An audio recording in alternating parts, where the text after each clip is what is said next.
सत्य कथा, पुरुषार्थ कथा, सुनो सुनो सिद्धार्थ कथा। सत्य कथा, पुरुषार्थ कथा, सुनो सुनो सिद्धार्थ कथा। चढ़ते सूरज सा तेजवान वो कीर्तिमान, हुंकार भरे जब कूच करे, थर थर कांपे आसमान। वो राजपुत्र वो शूरवीर, पर्वत को भेद दे उसके तीर, शांति का स्रोत करुणा की धार, गिरधर झरे मन से अपार। वो राजपुत्र वो शूरवीर, पर्वत को भेद दे उसके तीर, है शाक्य वंश का वो तारा, जगमग है जिससे जग सारा। सत्य कथा, पुरुषार्थ कथा, सुनो सुनो सिद्धार्थ कथा।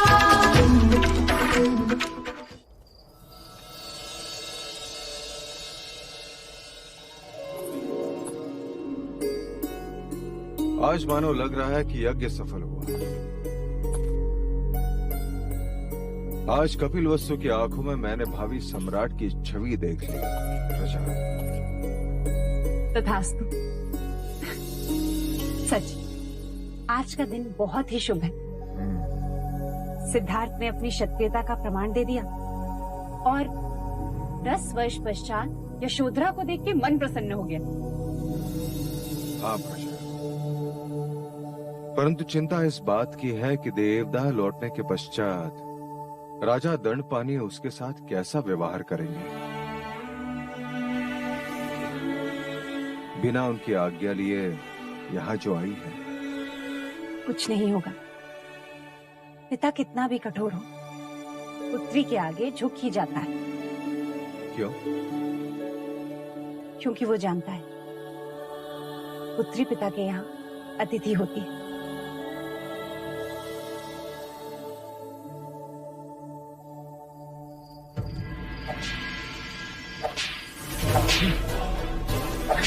छोड़ो, छोड़ो देवदत्त, छोड़ो।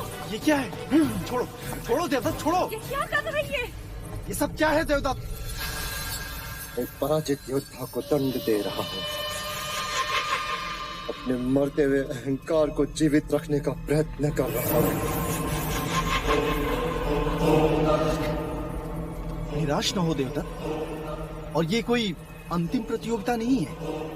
आज सिद्धार्थ का भाग्य अच्छा था तो वो जीत गया, परंतु कल कुछ नहीं होगा पिताजी। कल एक भव्य शोभा यात्रा होगी।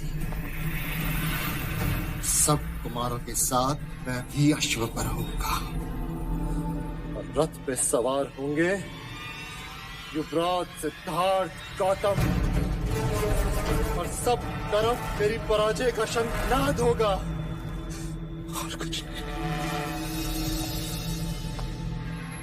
हृदय छोटा ना करो पुत्र, तुम्हारी पराजय में भी तुम्हारी विजय है। देने को आश्वासन अच्छा है पिताजी, किंतु इसमें मेरी कोई आस्था नहीं।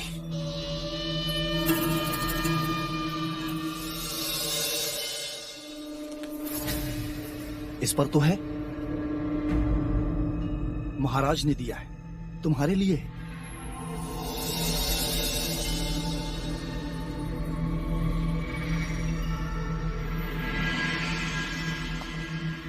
संगीत उत्सव में तो तुम आए नहीं, परंतु महाराज ने मुझे स्वयं बुलाकर कहा कि मैं जानता हूं देवदत्त निराश होगा। उसे जाके कहना कि स्पर्धा में कोई विजयी होता है तो कोई पराजित, परंतु इसका अर्थ ये नहीं कि जो पराजित हुआ उसका मूल्य कम हो गया। देवदत्त और सिद्धार्थ तो कपिल वस्तु के 2 नेत्र हैं। सिद्धार्थ मेरा अभिमान है तो देवदत्त सम्मान।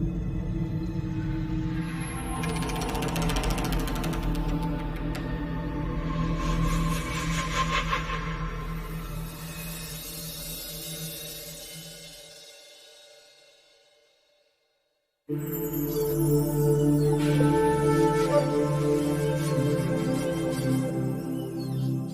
वहाँ अकेला छोड़कर यहाँ क्या देख रहे हो? राजप्रसाद की सीमा। उसमें देखने जैसा क्या है? कल शोभा यात्रा होगी गोपा। कल प्रथम बार मैं राजप्रसाद की सीमा पार जाऊंगा। क्या तुम आज तक कभी राजप्रसाद के बाहर नहीं गए? नहीं। अर्थात राजप्रसाद के बाहर की सृष्टि के बारे में तुम जानते ही नहीं? जानता हूँ ना, गुरुओं से, वेदों से, उपनिषदों से, अतीत की कहानियों से, मन की आंखों से इस खूबसूरत सृष्टि को देखा है मैंने। पर कल प्रत्यक्ष अनुभव होगा। कल प्रथम बार नगर के द्वार मेरे लिए खुलेंगे। कल मैं अपनी प्रजा से मिलूंगा। मैं भी तुम्हारे साथ चलूंगी। अतिथि देवो भव।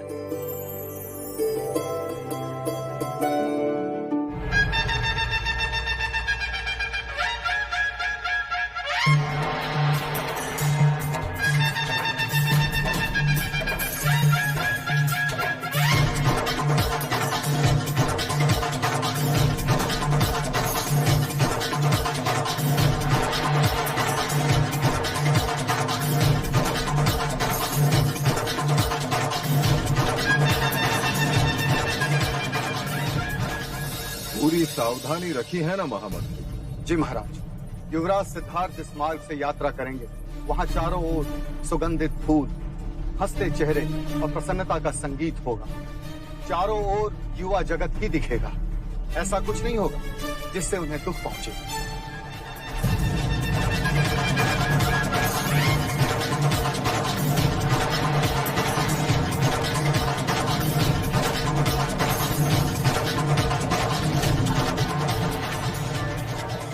युवराज, जब आप महाराज बने तो मुझे अपना रक्षक बना लेना। सुना है कपिल वस्तु के लोग तुरंत अपने हृदय में किसी को नहीं बसाते, पर तुम तो अभी से इनके हृदय पर राज कर रहे हो।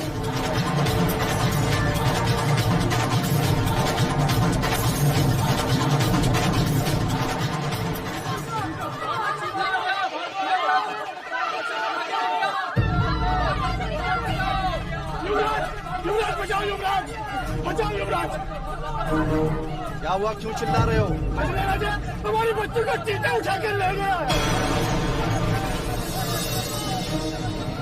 कब? बस थोड़ी देर पहले युवराज। तब तो निकट ही होगा। चलो चलो। युवराज, आप यात्रा छोड़कर नहीं जा सकते। ये समाचार सुन मैं रुक भी नहीं सकता। महाराज सुनेंगे तो अनर्थ हो जाएगा। आप चिंता न करिए, मैं और देवदास युवराज के साथ जाते हैं। आप राजप्रसाद जाइए। चल।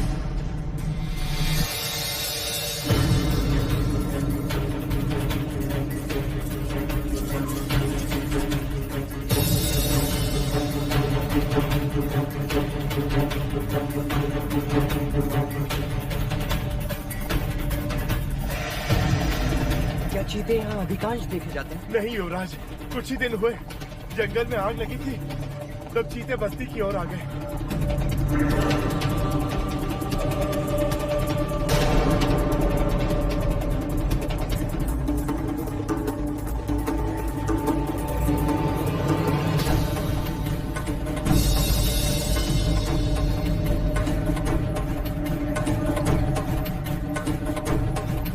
वो देखो, चीते के पंजों के निशान।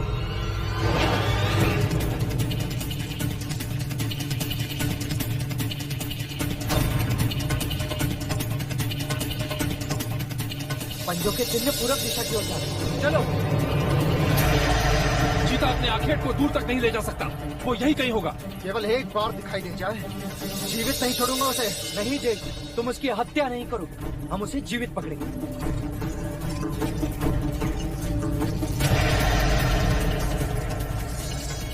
सुना, बच्चे की रोने की ध्वनि वहाँ झाड़ियों से आ रही है।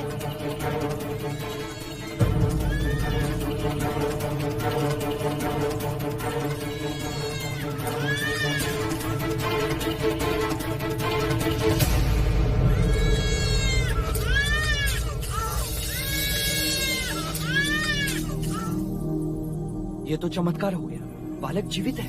जीवित है, पर इसका रक्तस्राव रोकना पड़ेगा। इसे तुरंत ही वैदराज के पास पहुंचाना होगा। यशोधरा ठीक कहती है अनुज, तुम बच्चे को लेके तुरंत निकलो। चीता अपना आखेट खोजता हुआ यहाँ अवश्य आएगा। आज मेरे हाथों उसकी मृत्यु नहीं जे, तुम उसकी हत्या नहीं करो, तुम उसे जीवित पकड़ो। वचन दो मुझे, वचन दो ज्येष्ठ। ठीक है, नहीं करूंगा, किंतु इस समय तुम केवल बच्चे के बारे में सोचो, चीते के बारे में नहीं। जाओ।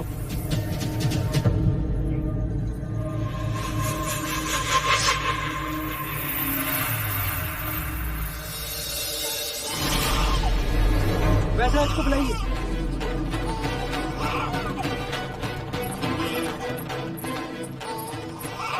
और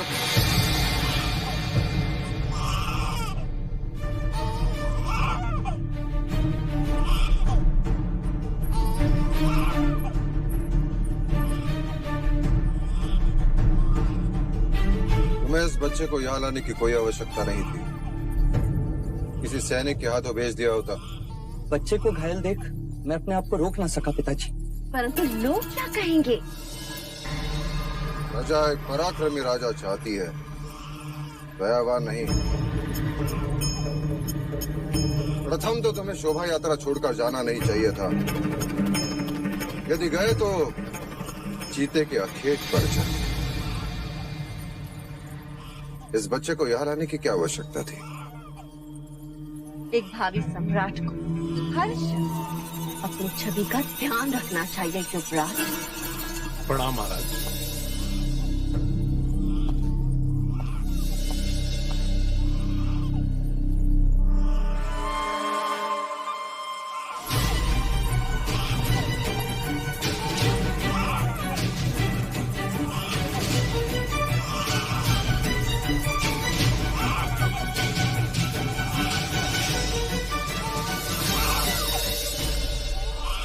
रक्तस्राव रोकने का प्राथमिक उपचार कारगर रहा। किसने किया? यशोधरा ने। ईश्वर की कृपा से बहुत साधारण घाव आए, शीघ्र ठीक हो।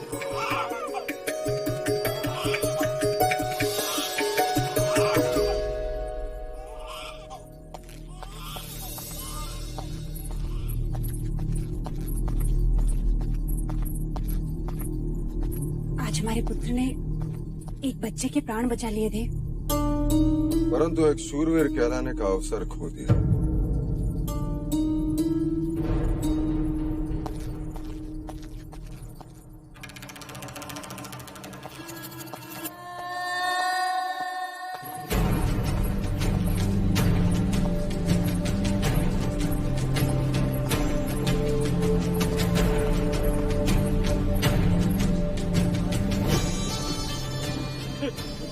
आप जैसे युवराज पाकर धन्य हो गए युवराज, हम धन्य हो गए युवराज, धन्य हो गए।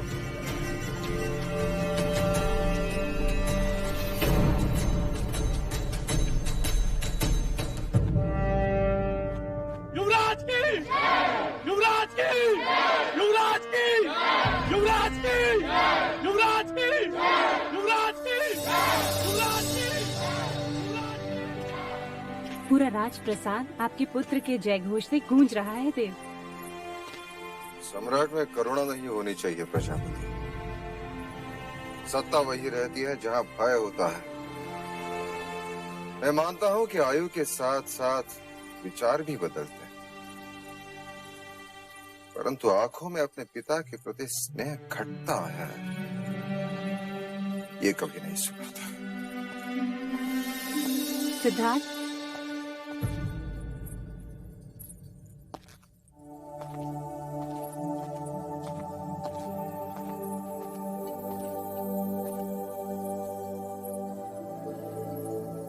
तुम अपने पिता से कितना स्नेह करते हो?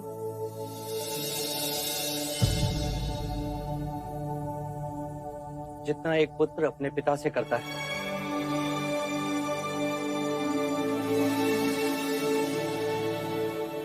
तुम उनके लिए क्या कर सकते हो?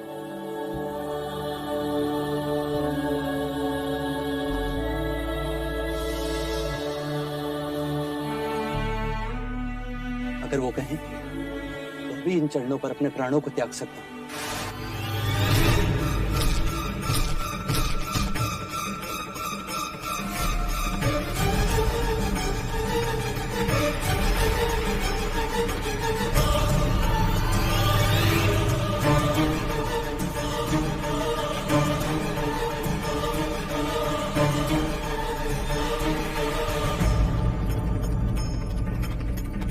ये क्या है देवदत्त? उसी नरभक्षी का सर जिसने बालक पर आक्रमण किया।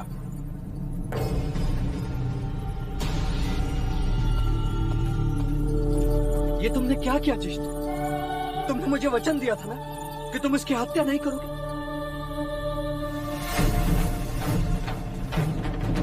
और काका, हमने प्रयत्न किया था सिद्धार्थ, परंतु वो भाग रहा था। ये तो देवदत्त की वीरता थी, नहीं तो वो हमारे हाथ से निकल जाता। तो क्या उसे जीवित नहीं पकड़ सकते थे? तो क्या होता उससे? हम उसे कहीं दूर जंगल में छोड़ा थे ताकि वो नरभक्षी किसी और के प्राण ले सके। वो नरभक्षी नहीं होते, हम उन्हें बनाते। उसने मनुष्य के बच्चे के प्राण लिए हैं। नहीं, वो बच्चा सुरक्षित है। और यदि उसकी मृत्यु हो जाती तो? मात्र शंका और एक प्राणी के जीवन को समाप्त कर दिया आपने। आखिर कहते हैं सिद्धार्थ, यदि मुझे संभवता लगे कि कल राज्य पाने के लिए तुम मेरी हत्या कर दोगे तो क्या अनुचित करूंगा? यदि मैं आज ही तुम्हारा वध कर दूं तो ज्येष्ठ।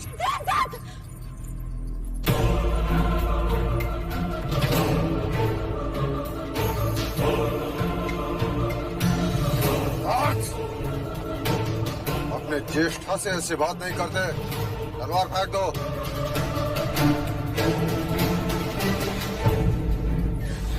देवदत्त सत्य कह रहा है युवराज सिद्धार्थ। यदि पशु एक बार भी मनुष्य रक्त चख ले तो पूरी बस्ती उजाड़ देता है। और युद्ध के नाम पर हम मनुष्य होकर भी बस्तियां नहीं उजाड़ते। केवल वीरता दिखाने के लिए हम उनका जीवन छीन लेते।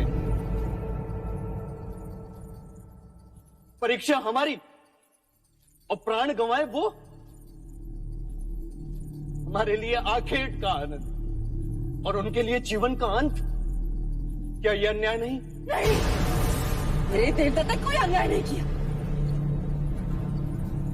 कहीं ये ईर्ष्या तो नहीं कि जो कार्य तुम्हें एक युवराज को करना चाहिए वही कार्य मेरे पुत्र ने पूरा कर दिया। तुम्हें तो इसकी प्रशंसा करनी चाहिए, परंतु तुम इसी को दोषी ठहरा रहे हो। क्या ये अन्याय नहीं?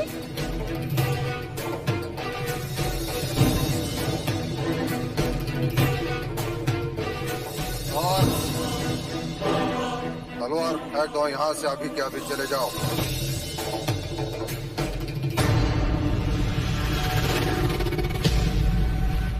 चले जाओ।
और प्रश्न मेरे मन में उठा गोपा।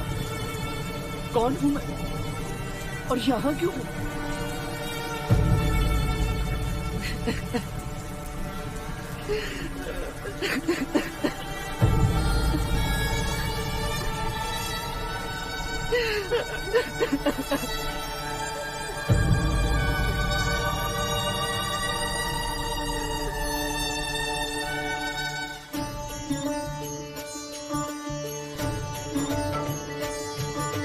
आरती उतारो श्री राम रघुवर की, राम रघुवर की, श्री राम सिरवर की, राम रघुवर की, श्री राम सिरवर की। आरती उतारो श्री राम रघुवर की, राम रघुवर की, श्री राम सिरवर की।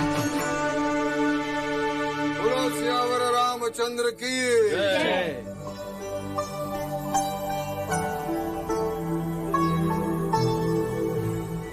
महादेवी, आज का श्रृंगार अद्भुत है। आज श्रृंगार यशोधरा ने किया है। यशो, आज कोई पर्व है जिसे हम भूल रहे हैं? मुझे स्मरण नहीं, तुम ही बताओ आज क्या है?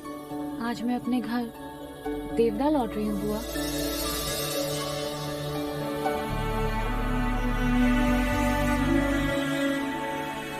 तुम जा रही हो? अभी तो तुम्हें जी भर के देखा भी नहीं। और तुम कुछ दिन और रुको हमारे पास। सुन लिया राम जी, बुआ कह रही है कि मैं कुछ दिन और रुक जाऊं। अब आप ही बताइए इन्हें कि वहाँ पिताजी को कौन समझाएगा। यहाँ मुझे देखकर इनका मन नहीं भर रहा, और वहाँ देवदाह में मुझे ना देखकर पिताजी का मन क्रोध से भर गया होगा।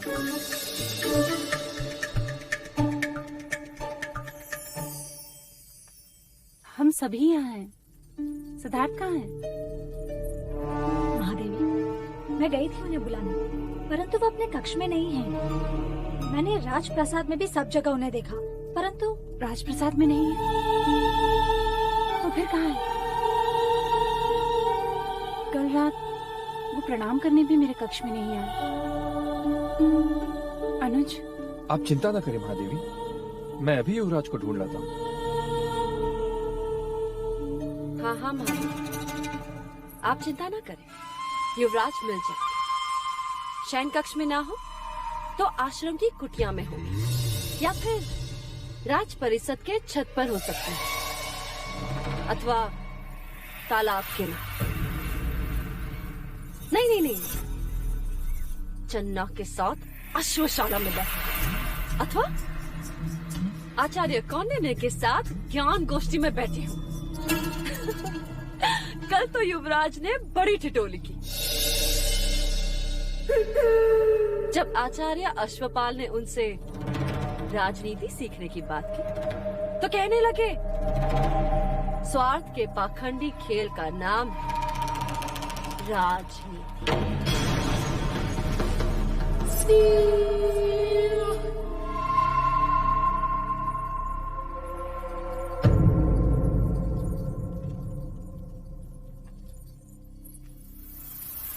लो महादेव, मैं भी ढूंढाती हूँ हमारे युवराज को।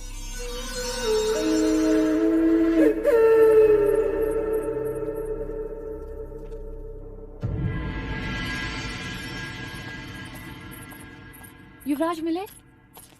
नहीं, सारा राजप्रसाद फिर से देख लिया। युवराज तो नहीं मिले, परंतु उनके कक्ष में। कक्ष में? कक्ष में क्या? आप स्वयं देख लें।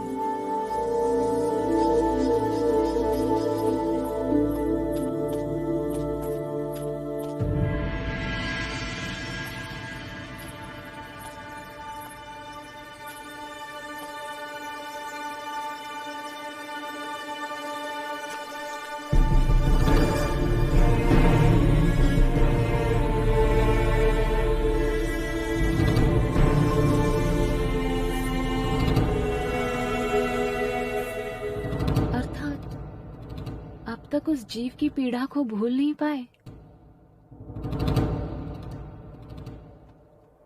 मेरा हृदय ग्लानि से भरा है। मुझे मेरी बात को समझ ही नहीं रहा। सब मेरी बात का विरोध कर रहे हैं। गुरुदेव, क्या ज्येष्ठ के कृत का विरोध करना अनुचित था? युवराज, जिस प्रकार हाथ की पांचों उंगलियां समान नहीं होती, उसी प्रकार मनुष्य की प्रकृति भी एक समान नहीं होती। तुम अहिंसा को मानते हो देवदत्त। चीते ने अपनी प्रकृति में अधीन होकर बच्चे पर घात किया और देवदत्त ने अपनी प्रकृति के अनुसार चीते का शिरच्छेद किया।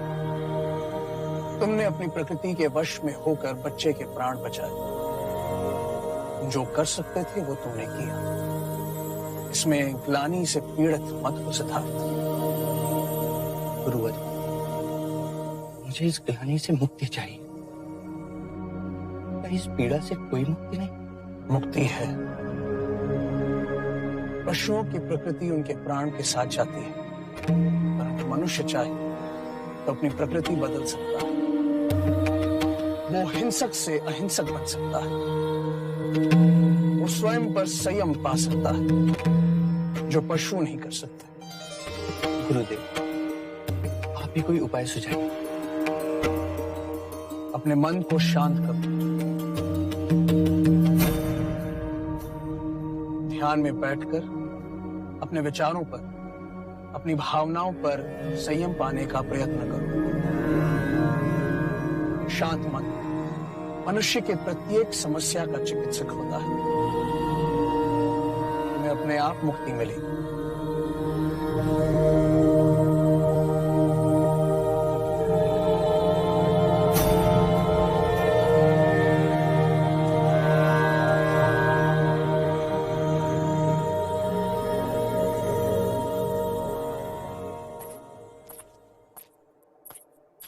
यशो, कहाँ चली गई थी मुझे छोड़ के? सिद्धार्थ को ढूंढने बुआ। उसे पता है कि आज मैं देवदाह लौट रही हूँ और बिना कुछ बताए चला गया।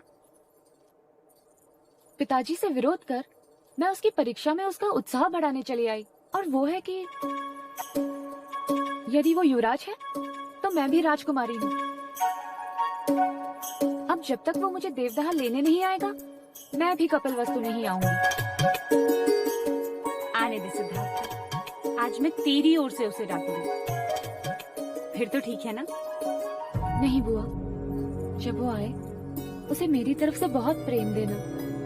कहना कि विदाई की बेला गोपा उसे बहुत स्मरण कर रही थी। प्रणाम महादेवी। अनुज, अमितोधन ने सिद्धार्थ को ढूंढ लिया? नहीं, अभी तक वो आए नहीं। मैं यहाँ यशोधरा को लेने आया हूँ। मार्ग बहुत लंबा है। यशोधरा हमें शीघ्र ही प्रस्थान करना होगा। रात होने से पहले हमें जंगल पार करना होगा। हाँ मजले मामा, मैं अभी आई।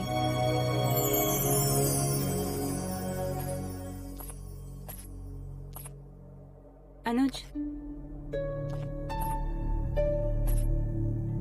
यशोधरा को छोड़ने देवदाह जा रहे हो। यदि भैया से कुछ कहा सुनी हो जाए तो मन मैला ना करना। आप निश्चिंत रहिए महादेवी, मैं अपनी मर्यादा भंग नहीं करूंगा।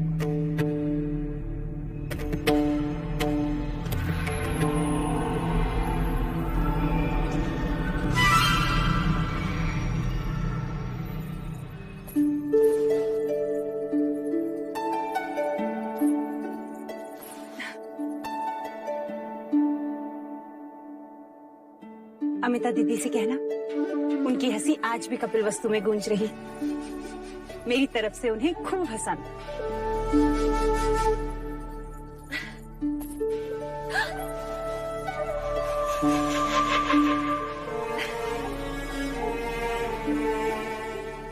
मैं भी चाह रही थी कि तुम कुछ और दिन रुक जाते।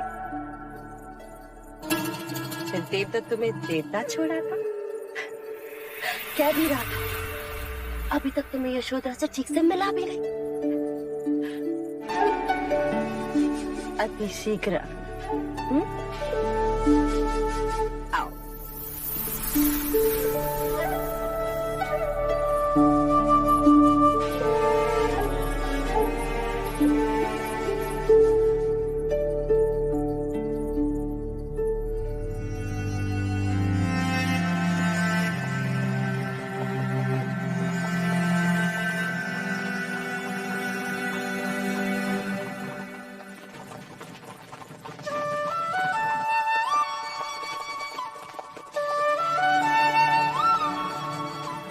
तो सिद्धार्थ की बांसुरी की बनी है। पालकी रोकिए।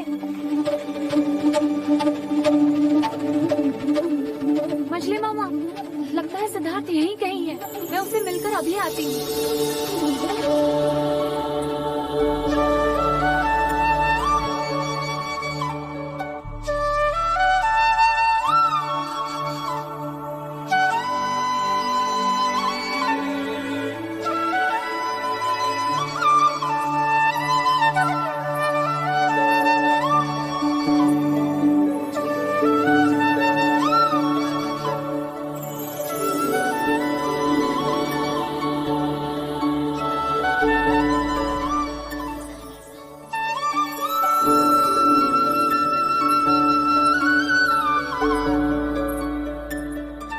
हमारे आतिथ्य।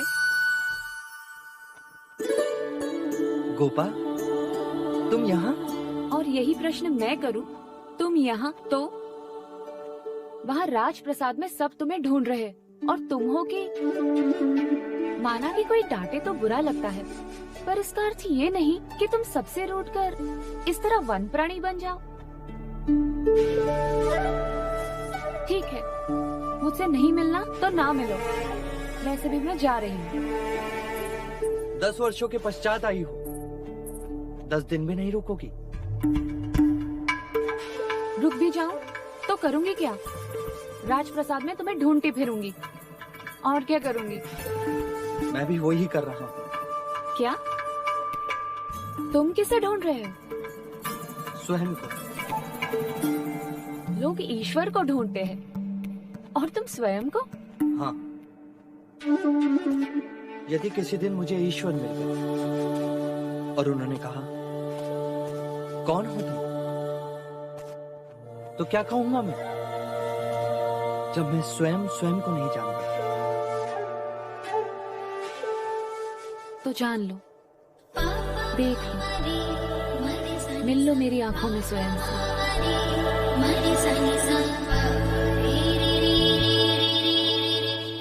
यशोधरा,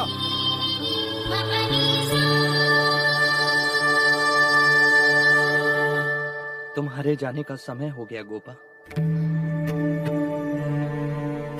जाने से पहले तुमसे एक बात कहनी थी सिद्धार्थ। क्या? यदि तुम बुरा ना मानो तो। मित्र मानता हूँ मैं तुम, और तुम्हारे कहे पर बुरा मानने की दुष्टता मैं कैसे कर सकता हूँ? तो वचन दो, आज के पश्चात कभी ऐसा बर्ताव नहीं करोगे जिससे किसी को दुख पहुंचे। मामा महाराज नहीं चाहते कि तुम साधु सन्यासी की तरह ध्यान में बैठो, और बुआ ये नहीं चाहती कि तुम सबसे अलग अलग रहो, अकेले रहो। मैं कभी अकेला नहीं होता। प्रत्येक क्षण मेरे प्रश्न मेरे साथ होते। ये प्रश्न ही तुम्हारी समस्या के जड़ हैं। हमारे देवदाह में एक गुरुजी आए थे, बड़ी अच्छी बात कही थी उन्होंने। जीवन को इतनी गंभीरता से ना जियो बालक, अन्यथा जीवन नीरस हो जाएगा। यशोधरा, और तुम भी द्रोणोदन काका के बुलावे को अनसुना ना करो बालिके, अन्यथा वो क्रोधित हो जाएंगे।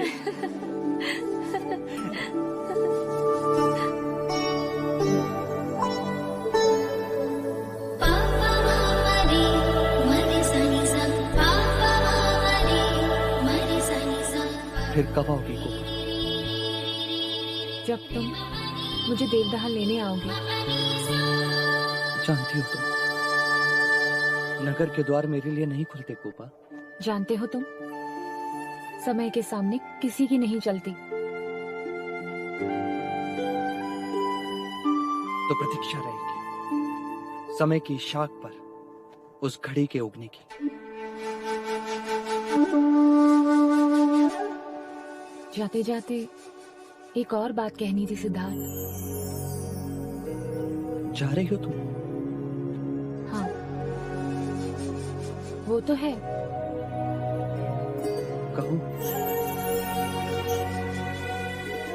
पिछली बार देवदाह जाते समय तुमने मुझे बीज दिए थे। सारा देवदाह फूलों से भर गया है, पर इस बार मेरी भेंट उधार रही।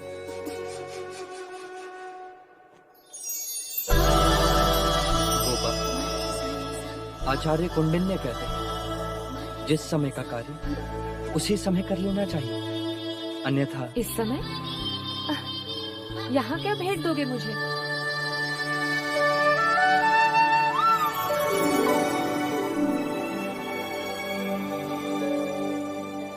बीज दिए तो देवदाह फूलों से भर गए। बांसुरी दे रहा हूं, पूरा जीवन संगीत से भर जाएगा।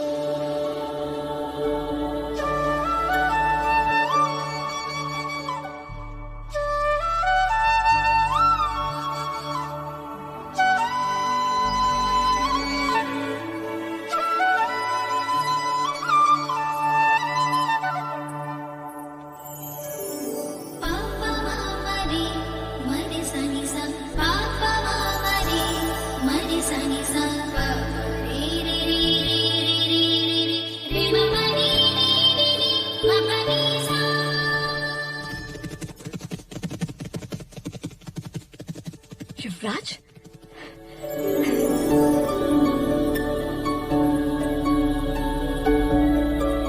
महादेवी, युवराज आ गए। महादेवी,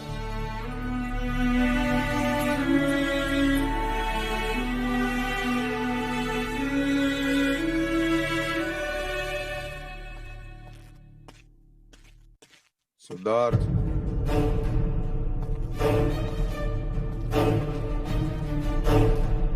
कहाँ से आ रहे हो? उद्यान में टहलने गया था पिताजी। अथवा ध्यान में बैठने के लिए गए थे या बांसुरी बजाने? बांसुरी तो मैंने गोपा को दे दी। ये लो मेरी तलवार। मेरी इच्छा है मैं जब भी तुम्हें देखूं एक क्षत्रिय की तरह अपने शस्त्र के साथ देखूं।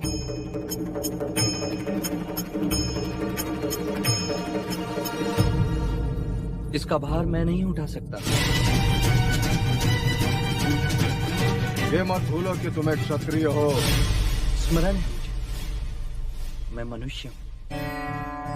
क्षत्रिय शिक्षा मनुष्य को सम्राट बनाती है, और तुम्हारी शिक्षा ने तुम्हें इतना निर्बल बना दिया है कि अपने पूर्वजों की तलवार का बोझ नहीं उठा सकते। और तुम्हारे कक्ष में चीते की मूर्ति का क्या अर्थ है? उसकी पीड़ा मेरे हृदय पर घात कर रही थी और मेरे मन उस पत्थर पर घात कर रही और मूर्ति बन गई। सिद्धार्थ, कर्म ऐसे करो जिसपे अभिमान हो, ना के। जी महादेवी, जाओ जाके भोजन का प्रबंध करो। युवराज ने सुबह से कुछ नहीं खाया। सिद्धार्थ, चाहो तो जाके स्नान कर लो।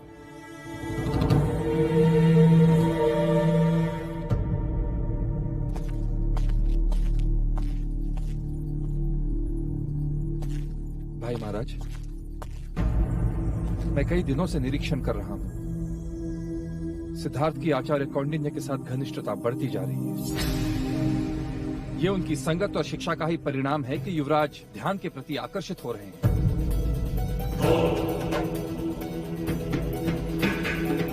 हमें आचार्य कौंडिन्य को उनके कार्य से मुक्त कर देना चाहिए। 100% काकाश्री। वैसे भी शिक्षा के नाम पे उनके पास सिखाने के लिए कुछ नहीं है, केवल दक्षिणा की लालसा है बस। नहीं महाराज, हमें ऐसा कुछ नहीं करना चाहिए। आचार्य कौंडिन्य कपिल वस्तु के सबसे बड़े बुद्धिजीवी हैं। उनकी संगत में रहकर सिद्धार्थ को सही मार्ग मिलेगा।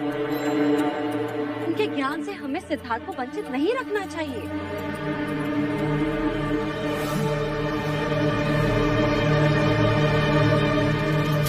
देव, मंगला दीदी सच कह रही है। आचार्य कौंडिन्य से बड़ा ज्ञानी कपिल वस्तु में दूसरा कोई नहीं है। उन्होंने कोई ऐसा कार्य नहीं किया जिससे कपिल वस्तु के भविष्य को हानि, सिद्धार्थ को हानि।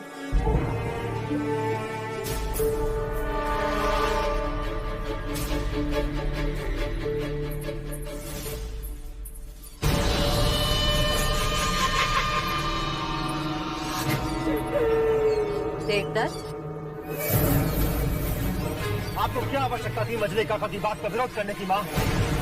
आप तो जानती हैं कि गुरुवर कौंडिन्य सिद्धार्थ के कितना निकट है और मुझसे कितने मतभेद हैं उनके। बचपन से लेकर आज तक हमेशा उन्होंने सिद्धार्थ का पक्ष लिया है, मुझसे केवल घृणा की है। और आज जब उनकी निवृत्ति की बात आई तो आपने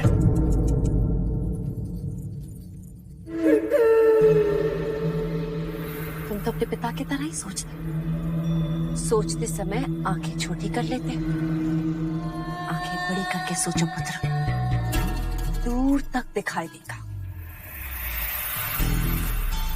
कौंडिन्य यहाँ रहेगा तो सिद्धार्थ का सन्यासी बनना निश्चित है। वो उसकी संगत में रहकर ध्यान में बैठना सीख रहा है,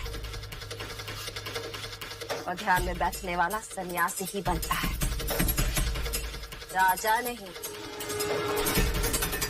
जाने अनजाने में सही, परंतु कौंडिन्य युवराज को कपिलवस्तु के सिंहासन से दूर लेकर जा रहा है। हमें बस इसका साथ देना चाहिए। हमारे लिए